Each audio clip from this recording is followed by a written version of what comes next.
السلام علیکم ناظرین، میں ہوں آپ کا میزبان محمد علی سید اور پروگرام ہے قرآن اور سائنس۔ آپ کے علم میں ہے کہ اس پروگرام میں ہر مرتبہ ہر ہفتے ہم سائنس کی ان دریافتوں اور ان موضوعات کا ایک جائزہ لیتے ہیں جن کا تذکرہ قرآن مجید میں آج سے صدیوں پہلے موجود ہے، یعنی 7ویں صدی عیسوی میں قرآن مجید نے ان موضوعات کو اپنی آیات میں شامل کیا اور ہماری توجہ ان کی طرف مبذول کرائی، اور سائنس نے اس کے صدیوں بعد ان موضوعات پر کام کرنا شروع کیا اور بڑی بیش قیمت معلومات حاصل کی۔ تو آج کا موضوع ہماری زندگی سے بہت قریب ہے۔ یہ موضوع ابھی آپ اپنی ٹی وی اسکرین پر دیکھیں گے تھوڑی دیر میں، اسے نوٹ فرما لیجئے گا اور اس کے بعد ہم اس موضوع پر مزید بات کریں گے۔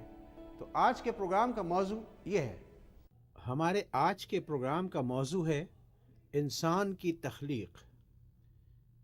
یہ موضوع ہم نے سورہ آل عمران کی ایک آیت سے اخذ کیا ہے۔ اس آیت کا ترجمہ ہے، وہی تو ہے جو ماؤں کے رحموں میں جیسی چاہتا ہے تمہاری تصویر بناتا ہے، اس غالب آنے والے حکمت کے مالک کے سوا کوئی معبود نہیں۔ سورہ آل عمران آیت نمبر 6۔ جی ناظرین، یہ ہے ہمارے آج کے پروگرام کا موضوع، انسان کی تخلیق۔ یہ انسان کس طرح سے وجود میں آتا ہے، کہاں سے آتا ہے اور کہاں چلا جاتا ہے۔ یہ ساری باتیں ایسی ہیں جن پر غور و فکر ہر انسان کو کرنا چاہیے۔ اس موضوع پر ہم ابھی بات کریں گے، لیکن پہلے چند ای میلز کا تذکرہ ضروری ہے جو ناظرین ہمیں دنیا بھر سے ارسال کرتے ہیں اور اپنے اس کا انتظار کرتے ہیں کہ ہم ان کی ای میل کو اس پروگرام میں شامل کریں۔ پروگرام کے اس سیگمنٹ کا نام ہے ناظرین کی نظر سے۔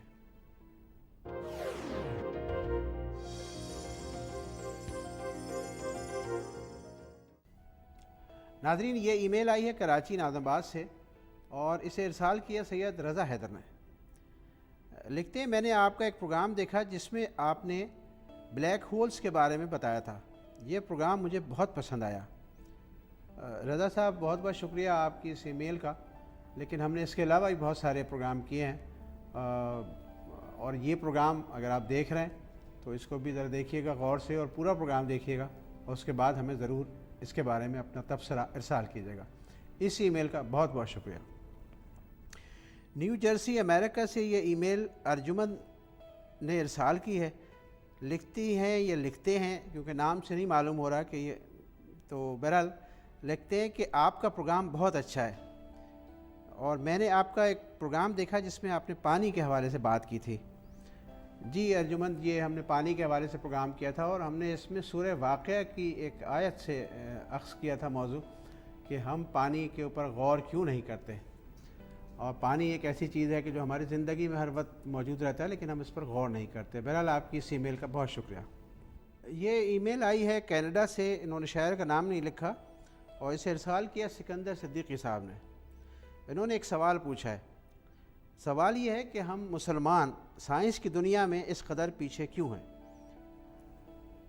تو سکندر صاحب، گزارش یہ ہے کہ ہم سائنس کی دنیا میں آج ضرور پیچھے ہیں، لیکن ایک زمانہ ایسا گزرا ہے کہ ہم سائنس کی دنیا کا آغاز ہی ہم نے کیا تھا مسلمانوں نے، لیکن ہماری بدقسمتی کہ ہم قرآن سے ہم نے دوری اختیار کی، اور قرآن کی جو تعلیمات تھی ان سے دوری اختیار کی، اور اس کے سبب نہ ہم غور و فکر کرنے کے عادی رہے، نہ قرآن کی آیات میں اور نہ اس کائنات میں جو اللہ کی آیات پھیلی ہیں ان پر ہم غور و فکر کرتے ہیں، اور یہی سبب ہے کہ زمانے نے ہمیں پیچھے کی طرف دھکیل دیا، اور آج ہم مغرب کی سائنسی ترقی دیکھ کر حیران ہوتے ہیں اور افسردہ ہوتے ہیں، حالانکہ اس ساری ترقی، سائنسی ترقی کے پیچھے مغرب کی اصل کارنامے جو ہے مسلمان سائنسدانوں کے ہیں، جو انہوں نے 10ویں اور 12ویں صدی کے میں انجام دیا ہے۔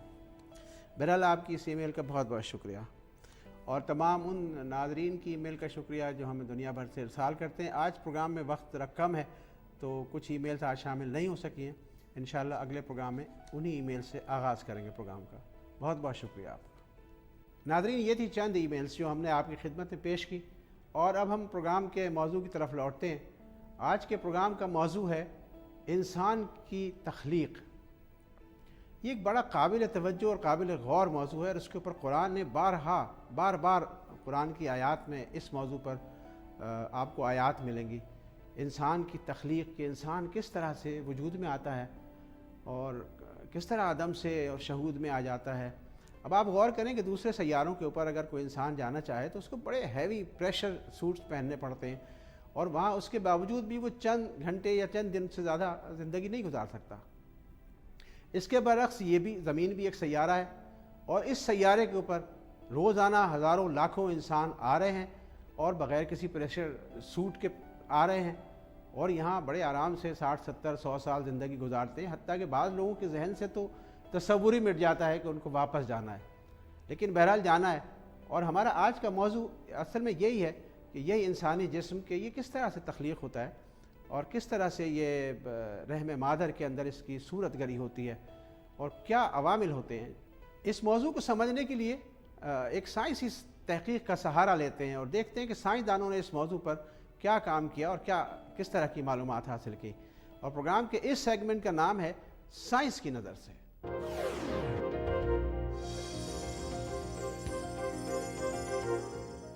انسان کی تخلیق اللہ کا ایک عظیم معجزہ ہے۔ یہ معجزہ کس طرح رونما ہوتا ہے، یہی ہمارے آج کے پروگرام کا موضوع ہے۔ انسان کی تخلیق کا آغاز ماں اور باپ کے دو نامکمل یا آدھے آدھے خلیوں کے ایک دوسرے سے ملنے سے ہوتا ہے، جبکہ ماں اور باپ کے وہ خلیے جو ایک دوسرے سے ملنے کے بعد ایک نئے انسان کی تخلیق کا سبب بنتے ہیں، یہ دونوں خلیے 23 کروموسومز پر مشتمل ہوتے ہیں۔ ان میں سے ماں کے خلیے کو ایگ یا بیضہ کہا جاتا ہے، جبکہ باپ کی طرف سے آنے والے خلیے کو اسپرم سیل کہا جاتا ہے۔ اسپرم سیلز کی تعداد کروڑوں ہوتی ہے، اور ان میں سے صرف ایک اسپرم سیل ہی بیضے کی دیوار کو توڑ کر اس کے اندر داخل ہو پاتا ہے۔ اس مقصد کے لیے اسپرم سیلز کے اگلے حصے پر خاص طرح کے کیمیکلز موجود ہوتے ہیں جو ایگ سیل کی دیواروں کو نرم کر دیتے ہیں۔ یہ دونوں نامکمل خلیے جب ایک دوسرے سے ملتے ہیں تو ان کے ملنے سے وہ مکمل خلیہ وجود میں آتا ہے جس کے اندر ماں اور باپ دونوں کی نسلی یا وراثتی خصوصیات، خوبیاں یا خامیاں موجود ہوتی ہیں۔ اس کے ساتھ ساتھ اس کے اندر موجود ڈی این اے پر وہ پورا نقشہ، منصوبہ یا بلو پرنٹ موجود ہوتا ہے کہ نئے پیدا ہونے والے وجود کو کیا بننا ہے، کس طرح بننا ہے، اس کے لیے خام مال کہاں سے، کب اور کتنا آئے گا اور کہاں کس طرح استعمال کیا جائے گا۔ ماں کی طرف سے آنے والا نامکمل خلیہ جسے ایگ یا بیضہ کہا جاتا ہے وہ ماں کی اووریز یعنی بیضہ دانیوں سے آتا ہے، اور باپ کی طرف سے آنے والا خلیہ باپ کے جنسی نظام سے آتا ہے، اور یہ دونوں نامکمل خلیے ایک بارآور خلیہ بننے کے بعد رحم مادر میں داخل ہوتے ہیں۔ اس مرحلے پر رحم مادر کا سائز اتنا ہوتا ہے کہ اس میں ایک چائے کے چمچے کے برابر رطوبت آ سکے۔ بارآور خلیہ جب رحم مادر میں پہنچتا ہے تو اسے 7 دن کے اندر اندر رحم مادر کی دیوار سے چپکنا ہوتا ہے۔ اگر یہ خلیہ رحم مادر کی دیوار سے چپکنے میں کامیاب ہو جاتا ہے تو حمل ٹھہر جاتا ہے، اور اگر ایسا نہ ہو سکے تو یہ خلیہ رحم مادر کی تاریکیوں میں کہیں کھو جاتا ہے۔ یہ بارآور خلیہ جو اس وقت بمشکل حد بصارت میں داخل ہوتا ہے، اس کے سائز کے تناسب سے رحم مادر میں موجود رطوبت کا تالاب اتنا بڑا ہوتا ہے کہ اس خلیے کو رحم مادر کی دیوار اینڈومیٹیریم تک پہنچنے میں اس قدر کوشش کرنا ہوتی ہے جتنی کوشش ہم 40 میل فی گھنٹہ کی رفتار سے دوڑنے میں کرتے ہیں۔ اس بارآور خلیے میں 7 دن تک خود زندہ رہنے کی توانائی ہوتی ہے، اور اسی کے ذریعے وہ رحم مادر کی دیوار سے جا کر چپک جاتا ہے، اور یہیں سے ایک نئے انسان کی تخلیق کا آغاز ہوتا ہے۔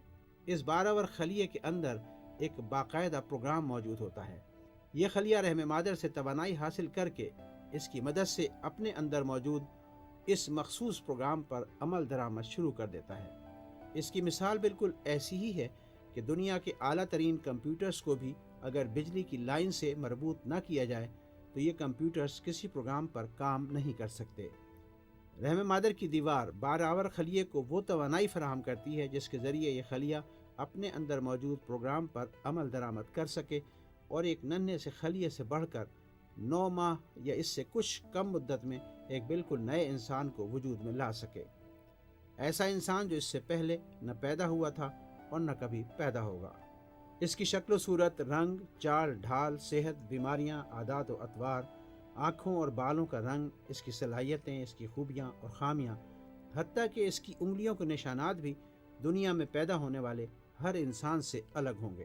یہی وہ صورت گری یا مصوری ہے جو اللہ تعالیٰ کے بنائے ہوئے ایک حیران کن نظام کے ذریعے ماؤں کے رحموں میں بتدریج سر انجام پاتی ہے۔ یہ خلیہ جیسے ہی رحم مادر کی دیوار سے چپکتا ہے تو فوراً ہی اس کے اوپر ایک بلبلہ پیدا ہو جاتا ہے۔ یہ بلبلہ جس میں پانی بھرا ہوتا ہے خلیے کے بڑھنے کے ساتھ ساتھ بڑھتا رہتا ہے، ہر روز شکل و صورت بدلنے اور ہر روز بڑھنے والا بچہ پانی کے اس غبارے میں تیرتا رہتا ہے۔ اس بچے کی غذائی ضروریات ایک پائپ لائن کے ذریعے فراہم کی جاتی ہیں اور اسی پائپ لائن کے ذریعے استعمال شدہ غذا اور ہوا کا فضلہ بچے کے جسم سے نکل کر ماں کے جسم میں چلا جاتا ہے، جہاں سے ماں کا جسم اسے مختلف ذرائع سے خارج کرتا رہتا ہے۔ بچے کو رزق فراہم کرنے والی اس پائپ لائن کو آمل نال کہا جاتا ہے، جو 4 فٹ تک لمبی ہو سکتی ہے۔ اس کے اندر صاف خون فراہم کرنے کے لیے ایک ورید یعنی وین اور 2 شریانیں یعنی آرٹریز ہوتی ہیں۔ ورید بچے کو غذائی اجزاء فراہم کرتی ہے اور شریانیں فاضل مادوں کو اس کے جسم سے باہر لے جاتی ہیں۔ حیران کن بات یہ ہے کہ یہ بچہ ماں ہی کے خون سے زندگی حاصل کرتا ہے، لیکن بچے کا خون ماں کے خون سے نہیں ملتا اور نہ ماں کا خون بچے کے خون میں ملتا ہے۔ اگر ایسا ہو تو یہ حادثہ ماں اور بچے دونوں کے لیے مہلک ثابت ہو سکتا ہے۔ حمل کے پہلے مہینے کے اختتام پر تشکیل پانے والے بچے کا وزن ابتدا کی نسبت 10,000 گنا زیادہ ہو جاتا ہے اور اسے سنبھالنے والی پانی کی تھیلی جسے پلاسینٹا نامی ٹشو کہا جاتا ہے 500 گنا بڑی ہو جاتی ہے۔ 7ویں مہینے میں بچہ ہاتھ پاؤں مارنے لگتا ہے اور اس کے بعد کشش ثقل اس پر قابو پا لیتی ہے اور جسم کی نسبت سر کے بڑے ہونے کی وجہ سے پانی میں تیرتے ہوئے اس بچے کا سر زمین کی طرف رہنے لگتا ہے اور 9ویں مہینے یا اس سے کچھ کم مدت میں ایک نیا انسان اس کرۂ ارض پر پیدا ہو جاتا ہے۔ یہ بچہ جیسے ہی دنیا میں آ کر پہلی چیخ مارتا ہے تو اس کے پھیپھڑے کھل جاتے ہیں اور وہ دنیا میں سانس لینا شروع کر دیتا ہے۔ اس کے ساتھ ہی ماں کے دودھ میں موجود توانائی اور جراثیم سے بچانے والے اجزاء اسے دنیا میں پھیلی ہوئی بیماریوں سے عارضی طور پر تحفظ فراہم کرتے ہیں اور یہ بچہ نوزائیدگی سے بچپن سے لڑکپن، لڑکپن سے جوانی، جوانی سے بڑھاپے اور بڑھاپے سے اس دنیا سے واپسی کا سفر شروع کر دیتا ہے۔ ہم نے انسان کی تخلیق کا جو حال سائنس کی زبانی بیان کیا، اسے سمجھنے اور اس کی باریکیوں تک پہنچنے میں سائنسدانوں نے نسل در نسل کام کیا اور 19ویں صدی تک وہ اس قابل ہو سکے کہ اللہ کے اس عظیم معجزے کو کسی قدر تفصیل کے ساتھ سمجھ سکیں۔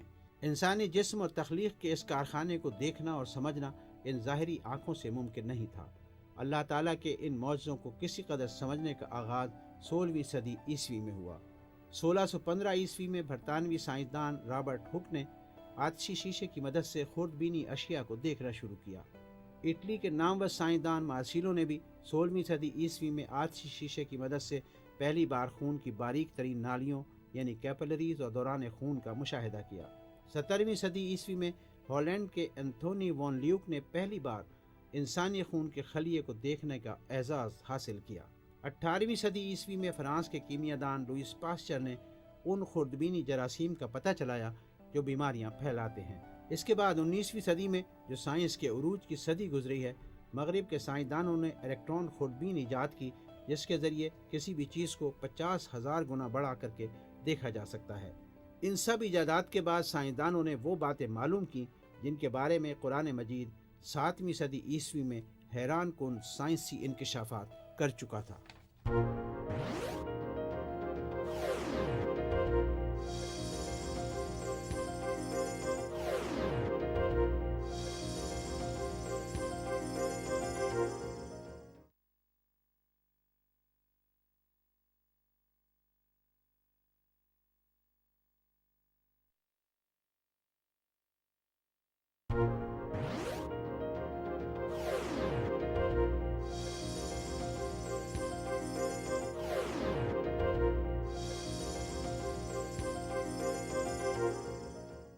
ویلکم بیک ناظرین، آپ پروگرام دیکھ رہے ہیں قرآن اور سائنس، اور آج کے پروگرام کا موضوع ہے انسان کی تخلیق۔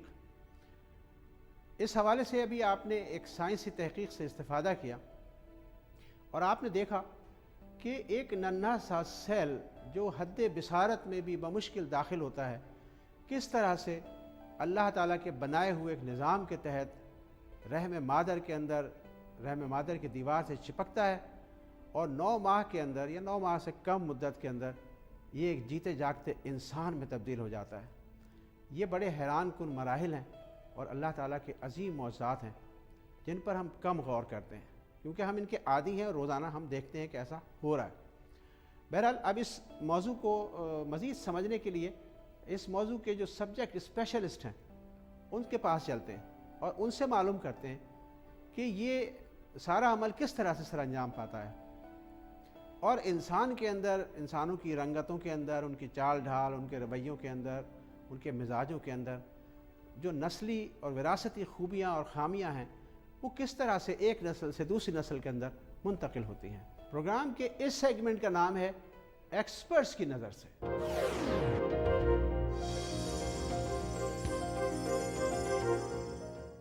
ڈاکٹر صاحب یہ فرمائیں کہ انسان کی زندگی کا آغاز کہاں سے ہوتا ہے، پیدا ہونے کے بعد یا پیدا ہونے سے پہلے؟ انسان کی زندگی کا آغاز اس کے پیدا ہونے سے پہلے ہی ہو جاتا ہے، اس وقت جب دونوں والدین کے خلیوں کا مدغم ہوتا ہے اور ایک فرٹیلائزڈ سیل وجود میں آتا ہے۔ اس کے بعد پھر اس سیل کی مزید ڈیولپمنٹ ہوتی ہے، ایک سیل سے 2 سیل بنتے ہیں، 2 سے 4، 4 سے 8، اور اس طرح سے ایک آرگنزم وجود میں آنا شروع ہوتا ہے جس کو ہم ایمبریو یا فیٹس کہتے ہیں، اور پھر وہ ڈیولپمنٹ کی مختلف سٹیجز سے گزر کر پھر وہ ایک مکمل بچہ بنتا ہے جس میں اس کے تمام اعضاء ڈیولپ ہوتے ہیں۔ ان سٹیجز میں اس کے انٹرنل آرگنز، اس کا دل، جگر، گردے، پھیپھڑے، وہ سب ڈیولپ ہوتے ہیں۔ ظاہری طور پر جن اعضاء سے ہم واقف ہیں، ہاتھ، پاؤں، چہرہ، شکل، یہ سب چیزیں ڈیولپ ہوتی ہیں۔ یہ فرمائیں کہ اگر جیسا کہ آپ نے بتایا اسپرم سیل اور ایگ سیل جب ملتے ہیں تو ایک برابر خلیہ وجود میں آتا ہے، یہ خلیہ جب رحم مادر میں پہنچتا ہے تو اسے اس کی دیوار سے چپکنا ہوتا ہے، تو اگر یہ برابر ہونے کے باوجود رحم مادر کی دیوار سے نہ چپک پائے کسی بھی سبب سے تو کیا ہوگا؟ اگر فرٹیلائزیشن کے بعد سیل جا کے ماں کے رحم کی دیوار کے ساتھ چپکنے سے قاصر رہ جاتا ہے تو پھر وہ فرٹیلائز سیل، حالانکہ وہ ایک زندگی ہے، ایک وجود ہے، لیکن وہ قدرتی طور پر ضائع ہو جاتا ہے، اور اس سے بعض کا جو ہے بعض کپلز کو پرابلم بھی ہوتی ہے، کنسیو کرنے میں پرابلم ہوتی ہے۔ یہ کہلاتا ہے ایمبریو کی امپلانٹیشن کہلاتی ہے۔ اگر امپلانٹیشن نہ ہو تو پھر وہ ایمبریو اس رحم میں سروائیو نہیں کر سکتا اور وہ قدرتی طور پر ضائع ہو جاتا ہے۔ اچھا ڈاکٹر صاحب یہ فرمائیں کہ رحم مادر جو ہے وہ انسان کی اس کرۂ ارض پر پہلی قیام گاہ ہے، تو یہ جو پہلی قیام گاہ ہے رحم مادر، ایک عضو ہے انسانی یعنی خاتون کے جسم کا، تو یہ انسان کو کیا فیسلٹی فراہم کرتا ہے؟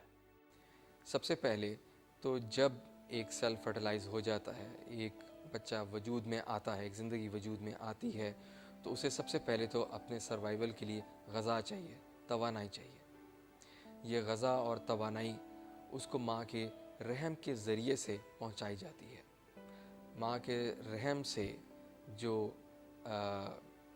امبیلیکل کارڈ ماں کو اور بچے کو آپس میں کنیکٹ کرتی ہے، یہ امبیلیکل کارڈ دراصل ایک خون کے ذریعے سے ایک راستہ پرووائڈ کرتی ہے جس میں ماں کے خون کے ذریعے سے بچے کو غذا ملتی ہے، تمام ضروریات کی چیزیں اس کو ملتی ہیں، اسے آکسیجن ملتی ہے وہاں سے، اور اس کے ساتھ ساتھ اسے پروٹیکشن بھی ملتی ہے۔ کس چیز سے پروٹیکشن؟ بیماریوں سے پروٹیکشن۔ جو بھی جیسے ہی کسی علاقے میں کسی جگہ پر کوئی بیماری، کوئی بیکٹیریل انفیکشن، کوئی وائرل انفیکشن وغیرہ ہوتا ہے تو ماں کی باڈی جو ہے وہ اس سے ایکسپوز ہوتی ہے، جس کی وجہ سے ماں کی امیون سسٹم جو ہے وہ اس کے خلاف اینٹی باڈیز پروڈیوس کرتا ہے، اس جراثیم کے خلاف، اور وہ اینٹی باڈیز خون کے راستے سے، امبیلیکل کارڈ کے راستے سے، رحم کے راستے سے وہ بچے کو پرووائڈ ہوتی ہیں، اور وہ بچے کو اس طرح سے تحفظ فراہم کرتی ہیں۔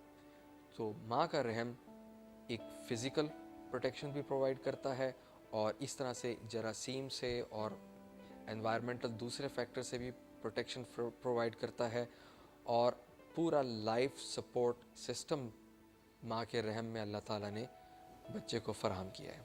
ڈاکٹر صاحب، کیا آپ اس جسم کو اس پریشر سوٹ کی طرح نہیں سمجھتے کہ جو خلا نورد پہن کر دوسرے سیاروں پر جاتے ہیں تاکہ وہاں ان سیاروں کی فضا کے مطابق وہاں پر کچھ دیر ٹھہر سکیں، اور ان پریشر سوٹس کے اندر بھی بے شمار آلات لگے ہوئے ہوتے ہیں، اور ہمارا جو جسم ہے، کیا یہ ایک ایسا ہی پریشر سوٹ نہیں ہے کہ جس میں بے شمار نادر و نایاب آلات لگے ہوئے ہیں اور جن کے استعمال کرنے کا اللہ تعالیٰ نے ہمیں بار بار حکم دیا ہے؟ جی، آپ نے بہت دلچسپ موازنہ کیا ہے، اور میں بھی اسی طرح سے ہی سمجھتا ہوں، بلکہ میں تو یہ سمجھتا ہوں کہ جیسے کہ آپ نے اشارہ فرمایا کہ انسان کا جو مخلوق اللہ تعالیٰ نے بنائی ہے، اس کو یہاں پہ رہنے کے لیے کچھ نظام چاہیے، کچھ پروٹیکشن چاہیے، جیسے کہ کوئی ایسٹروناٹ جاتا ہے خلا میں تو اسے اسپیس سوٹ چاہیے۔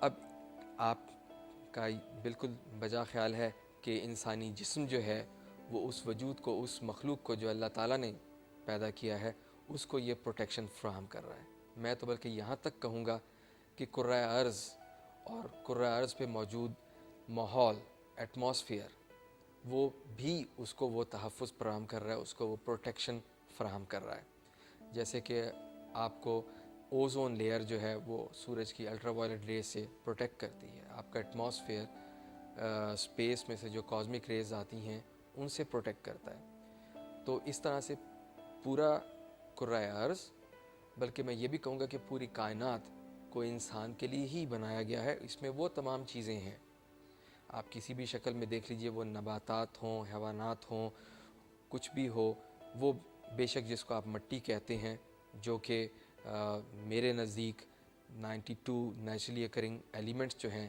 وہ مٹی ہیں۔ تو وہ سب کچھ، ان سبھی سے ہماری غذا بنتی ہے۔ ہماری وجود کے لیے جو چیزیں درکار ہیں، جو چیزیں ضروری ہیں، وہ سب انہی چیزوں سے آتی ہیں۔ یہ سب چیزیں، پوری کائنات جو ہے اس کا منبع ہے، اور میں تو یہ بھی سمجھتا ہوں کہ پوری کائنات جو ہے یہ انسان کا پریشر سوٹ ہے، اور اس کی پروٹیکشن کے لیے ہے، اور اس کے بغیر اس کا سروائیول ممکن نہیں تھا۔ گویا کہ اللہ تعالیٰ نے پوری کائنات کو اسی لیے پیدا کیا کہ انسان کو پیدا کرنا تھا۔ ڈاکٹر نصرت، ہمارے آج کے پروگرام کا موضوع ہے انسان کی تخلیق، یعنی انسان کس طرح سے وجود میں آتا ہے۔ تو آپ سے ہمارا سوال یہی ہے کہ یہ جو عمل سارا ہوتا ہے کہ ایک انسان کا آغاز زندگی کا کہاں سے ہوتا ہے، کس طرح ہوتا ہے، اور اس کے اندر خاص طور پر جو اس کی عادات و اطوار، شکل و صورت، چال ڈھال، بیماریاں ایک انسان میں جو ہونا ہوتی ہیں، تو یہ سب باتیں کون طے کرتا ہے؟ یہ سب کچھ طے تو اللہ ہی کرتا ہے۔ ہر زندگی جو ہے وہ ایک سنگل سیل سے یا ایک ہی خلیے سے شروع ہوتی ہے، اور اس کے بعد اس کی ڈویژن ہوتی ہے۔ اسی طرح انسان کی زندگی بھی ایک ہی سیل سے شروع ہوتی ہے، اور اس خلیے میں وہ ساری انفارمیشن ہوتی ہے جس کو کہ ہم جینیٹک کوڈ کہتے ہیں، جس کے اوپر لکھا ہوتا ہے کہ اس کو کیا کرنا ہے، ساری زندگی اس کو کیا کرنا ہے، اس کی شکل و صورت کیسی ہوگی، اس کی عادتیں کیسی ہوں گی۔ اور چونکہ یہ جینیٹک کوڈ جو ہے یہ جینز کے اوپر ہوتا ہے، کروموزومز پہ ہوتا ہے، اور وہ جینز آتی ہیں ماں اور باپ سے، تو اس لیے ظاہر ہے کہ اس بچے کی شکل صورت ماں یا باپ سے یا اس کے گرینڈ پیرنٹ سے ملتی ہے، کیونکہ ماں باپ بھی گرینڈ پیرنٹ سے آئے ہوئے ہوتے ہیں۔ اور اس کی عادتیں، اس کو کیا کرنا ہے، کیا نہیں کرنا ہے، کون سی بیماری اس کو ہوگی، کون سی نہیں ہوگی۔ حالانکہ بہت سارے کچھ انوائرمنٹل فیکٹرز بھی ہیں جو کچھ بیماریوں کا سبب بعد میں بنتے ہیں، لیکن جو بیسک انفارمیشن ہوتی ہے وہ اس کے پاس اس وقت سے ہوتی ہے جب سے وہ وجود میں آتا ہے۔ انسان، یہ جو بچے کی نشو و نما کے بارے میں جو آج سائنس کو ساری معلومات حاصل ہیں، اور ہم جس طرح سے باتیں کرتے ہیں بیٹھ کے، سائنسی اصطلاحات استعمال کرتے ہیں، اور اتنی تفصیلاً ہمیں معلومات حاصل ہیں، تو یہ معلومات سائنسدانوں کو کس صدی میں، کب، کس عہد میں معلوم ہونا شروع ہوئی؟ یہ تو 1900 میں زیادہ تر چیزیں ڈسکور ہوئی۔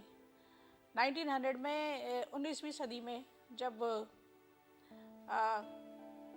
کچھ تجربات کیے گئے، اور چوہوں پہ کچھ تجربات کیے گئے تھے، جس سے یہ پتہ چلا تھا کہ جو اصل میں یہ تجربات بہت سمپل سادے آرگینزم پہ کیے گئے تھے جو کہ سنگل سیل ہوتا ہے، بیکٹیریا پہ۔ اس سے یہ پتہ چلا تھا کہ بیکٹیریا میں کچھ چینجز آ جاتی ہیں۔ اچھا، چینجز کیوں آتی ہیں؟ جب ان سائنسدانوں نے معلوم کرنے کی کوشش کی تو پتہ چلا کہ وہ چینجز ڈی این اے کی وجہ سے آتی ہے. اگر آپ ڈی این اے جو ہے وہ اس کو تھوڑا سا بھی چینج کر دیں تو اس میں چینجز آ جاتی ہیں. اچھا ڈاکٹر صاحب یہ فرمائیں کہ یہ جو خلیہ ہوتا ہے تو خلیہ ظاہر توانائی کے بغیر کچھ نہیں کر سکتا، اس کے اندر ایک توانائی جنریٹ کرنے کا ایک نظام ہوتا ہے. تو یہ توانائی جو سیل کو ملتی ہے یہ کہاں سے آتی ہے؟ باپ کی طرف سے آتی ہے یا ماں کی طرف سے آتی ہے؟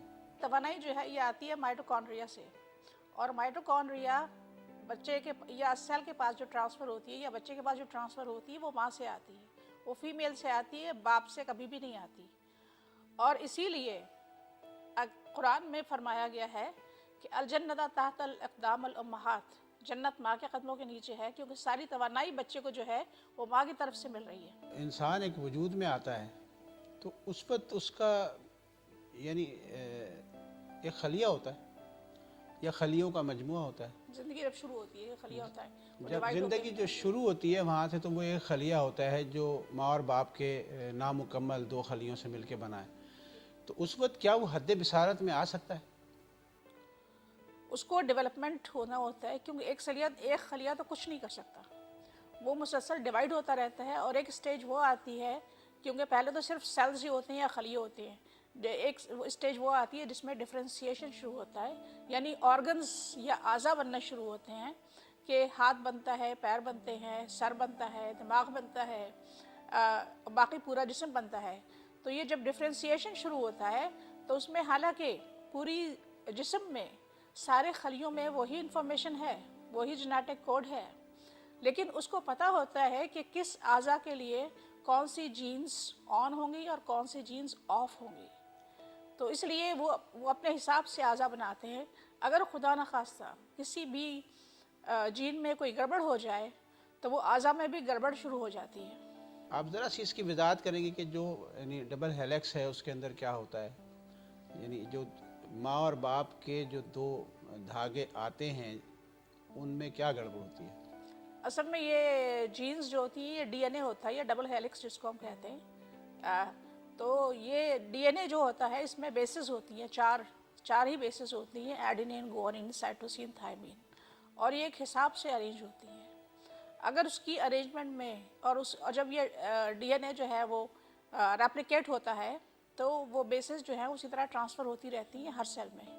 اگر ان بیسز میں غلطی سے کوئی بھی ایک بیس ادھر سے ادھر ہو جائے تو ظاہر ہے کہ وہ چیز اس چیز کے بننے کے بجائے کوئی اور چیز بن جاتی ہے، کیونکہ اس ڈی این اے سے پروٹین بنتی ہے تو کوئی اور پروٹین بن جائے گی.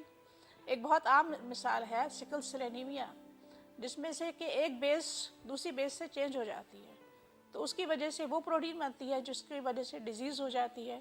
تھیلیسیمیا میں یہ ہوتا ہے کہ ایک بیس کے چینج ہونے کی وجہ سے ایک کوڈان نان سینس بن جاتا ہے، اسٹاپ بن جاتا ہے. تو وہ بیٹا چین جو ہوتی ہے بیٹا تھیلیسیمیا میں وہ بیٹا چین پوری نہیں بن پاتی، اس کی وجہ سے جو ہے وہ اس بچے کو تھیلیسیمیا ہو جاتی ہے. تو ذرا سی گڑبڑ سے کچھ بھی ہو سکتا ہے. ایک اور ایگزامپل جو ہے وہ یہ ہے کہ کچھ میلز ایسے ہوتے ہیں جیسے کہ میل ہارمون ہوتا ہے ٹیسٹوسٹرون، یہ میلز بناتے ہیں اور وہ ہارمون جا کے بائنڈ کرتا ہے ریسیپٹرز کو. ریسیپٹرز جو ہیں وہ پروٹین ہوتی ہیں، تو جب وہ بائنڈ کرتا ہے تو میل آرگنز ڈیولپ ہوتے ہیں. ایک بیماری ایسی ہے جس میں وہ ہارمون تو بنتا ہے لیکن وہ ریسیپٹر یا پروٹین میں کچھ ڈیفیکٹ ہو گیا ہے اس کے جین میں، وہ اس کو بائنڈ نہیں کر سکتا. اس کی وجہ سے ہوتا کیا ہے کہ وہ آدمی جو جینوٹیپیکلی میل ہے وہ فینوٹیپیکلی فیمیل ہوتا ہے.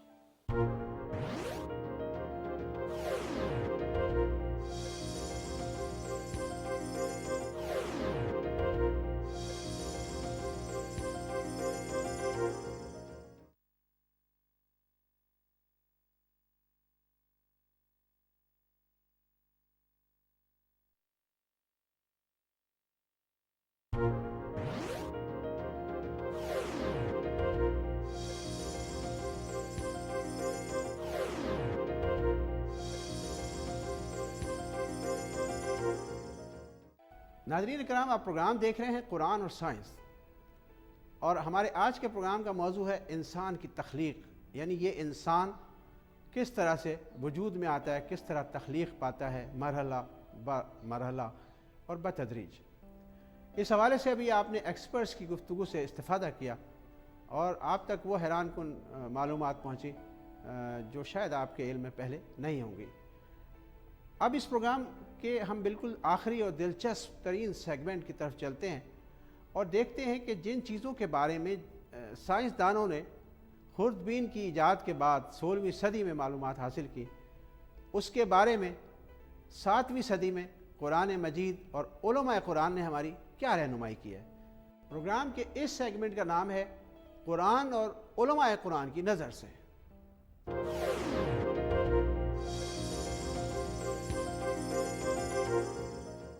انسانی تخلیق کے آغاز اور اس کے مختلف مرحلوں کے حوالے سے جدید سائنس اور ماہرین حیاتیات نے 16ویں صدی عیسوی میں خوردبین کی ایجاد اور اس کے بعد الٹرا ساؤنڈز، ایکس رے اور دوسرے ذرائع سے دیکھنے کے علاوہ خاص طور پر جینیٹک سائنس کی ترقی کے بعد بیش قیمت معلومات حاصل کی۔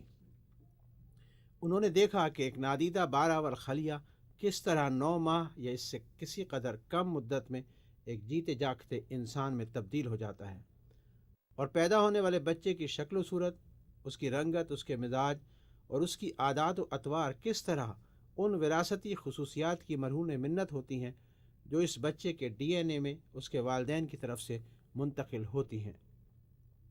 یہ تمام معلومات سائنسدانوں کو 19ویں صدی عیسوی میں معلوم ہوئیں، جبکہ قرآن مجید پیدا ہونے والے بچے کی شکل و صورت اور اس کی تخلیق کے مختلف مرحلوں کو 7ویں صدی عیسوی میں بیان کر چکا تھا۔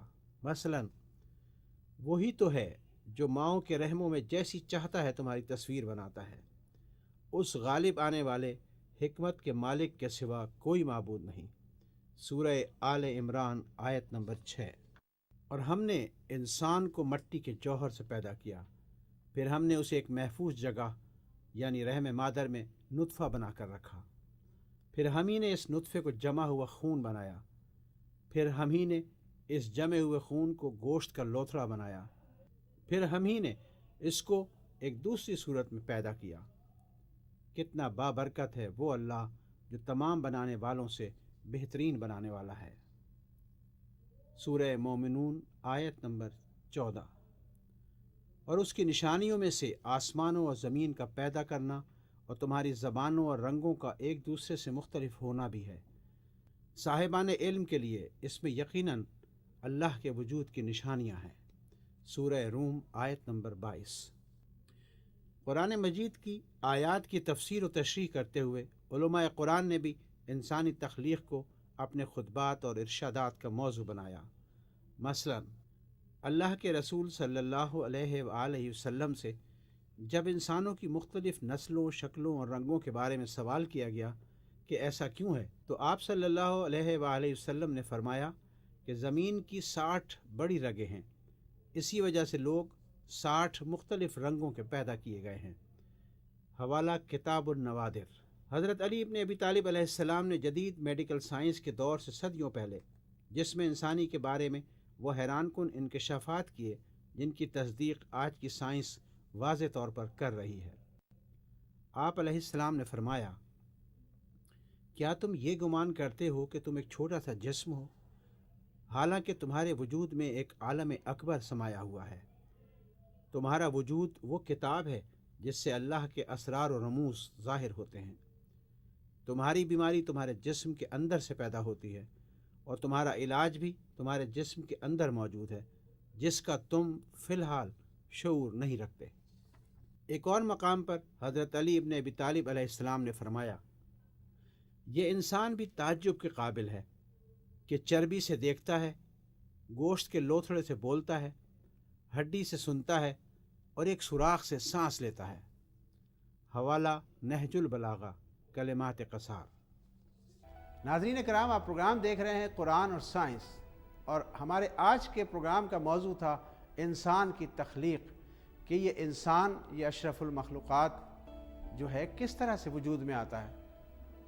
اس حوالے سے ہم نے آپ کو ایک سائنسی تحقیق دکھائی اور آپ نے سماعت کی، اور اس کے بعد آپ نے دیکھا کہ آج کے جو ایکسپرٹس ہیں اس موضوع کے، ان کی گفتگو سے آپ نے استفادہ کیا، اور آپ نے دیکھا کہ انہوں نے بہت علمی باتیں ہمیں بتائیں۔ اس کے بعد آپ نے پروگرام کے سب سے دلچسپ اور آخری سیگمنٹ میں دیکھا کہ جو باتیں مغرب کے سائنسدانوں نے 16ویں صدی میں جا کر معلوم کی، ان کے بارے میں قرآن اور علماء قرآن 7ویں صدی عیسوی میں ہماری رہنمائی کر چکے تھے اور ہمیں اس موضوع کی طرف متوجہ کر چکے تھے۔ قرآن ایک الہامی کتاب ہے اور ہر شخص کے لیے ایک راہ ہدایت ہے، لیکن یہ بھی ایک حقیقت ہے کہ یہ قرآن مجید سب سے پہلے ہم مسلمانوں کے ہاتھ میں آیا اور ہمیں اللہ تعالیٰ نے اپنی نشانیوں کی طرف متوجہ کیا، لیکن ہم کسی سبب سے شاید اس سے اس طرح سے استفادہ نہیں کر سکے جس طرح کرنا چاہیے تھا۔ ہر پروگرام میں ہماری آپ سے یہی گزارش ہوتی ہے کہ آپ قرآن کی تلاوت کے ساتھ ساتھ اس کا مطالعہ بھی کیجیے اور اس کی آیات میں غور و فکر بھی کیجیے۔ پروگرام کا وقت ختم ہو رہا ہے اور آپ ہمارا ای میل ایڈریس اسکرین پر اپنی دیکھ رہے ہیں، اسے نوٹ فرما لیں اور ہمیں اپنی آراء اور مشوروں سے ضرور آگاہ کیا کیجیے۔ اپنے میزبان محمد علی سید کو اب اجازت دیجیے۔ خدا حافظ۔